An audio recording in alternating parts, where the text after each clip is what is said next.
Bon, il va y avoir des élections au Québec.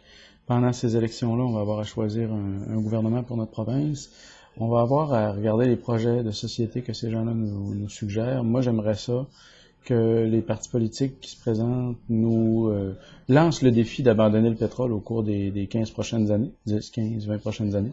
On est en 2008. D'ici 2030, il y a des grosses chances pour que le pétrole soit une denrée de plus en plus dispendieuse parce que les ressources de pétrole planétaire sont sans être épuisées, sont stagnantes. On en découvre moins qu'on en exploite en ce moment du pétrole. Si on peut en exploiter autant aujourd'hui, c'est parce qu'on en a découvert dans les années passées.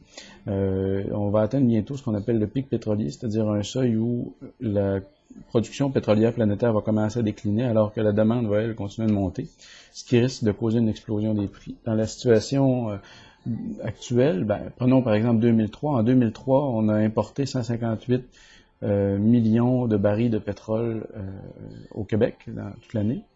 158 millions de barils de pétrole sur une année. Si le pétrole était à 100 piastres, ce serait 15, presque 16 milliards de dollars. Si le pétrole revient à 150 piastres, vous pouvez faire le calcul vous-même. C'est environ 24 milliards de dollars, 25 milliards de dollars que ça veut dire à 150 dollars le baril. Le double s'il est à 300 dollars le baril, comme Matt Simons le prévoit d'ici quelques années. C'est-à-dire, donc, environ 50 milliards de dollars par année en flux monétaire, 58 milliards de dollars qui partent du Québec pour s'en aller ailleurs. Moi, je pense que ce serait une bonne idée pour l'économie du Québec de remplacer ce qu'on utilise comme énergie du côté du pétrole par de l'énergie qu'on produirait localement. D'abord parce que l'énergie produite localement pourrait être moins polluante que le pétrole. Si on utilise le bois comme énergie, par exemple, ou si on utilise la biomasse, ou si on utilise l'hydroélectricité ou l'éolien, ou le photovoltaïque, ou l'énergie solaire, ou la géothermie, toutes ces énergies-là sont neutres du point de vue de leurs émissions de gaz carbonique. Puis c'est toutes des énergies qu'on pourrait produire localement. On pourrait faire ici tout ce qui nous est nécessaire pour exploiter ces énergies-là. On a des entreprises locales, par exemple, qui font de la géothermie, qui pourraient faire diminuer considérablement l'utilisation qu'on fait du fioul. On a des compagnies aussi au Québec qui sont capables de faire des véhicules électriques. Bombardier est amplement capable de fabriquer des véhicules électriques de toutes les dimensions imaginables.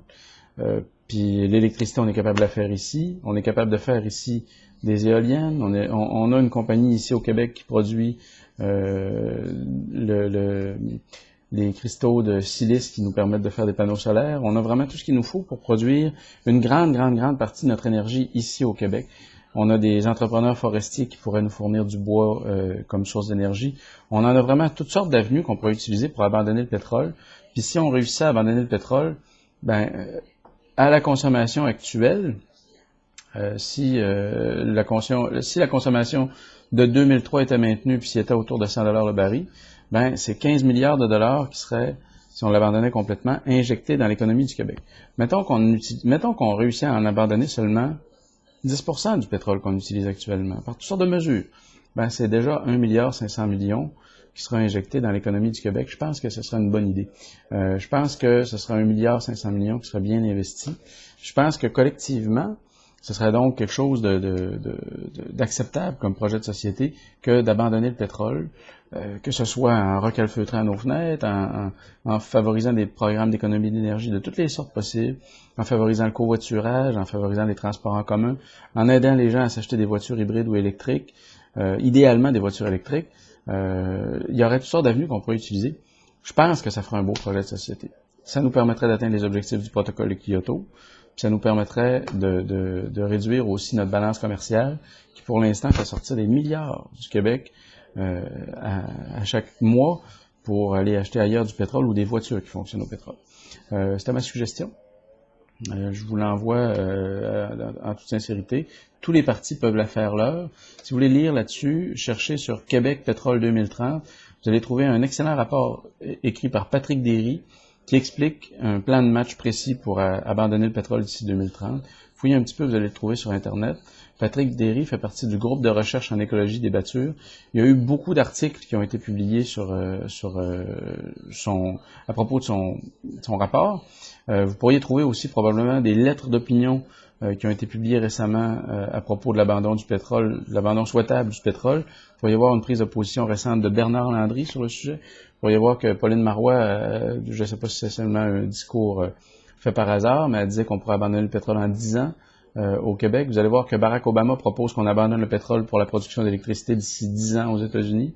Vous allez voir que on a là un projet convergent.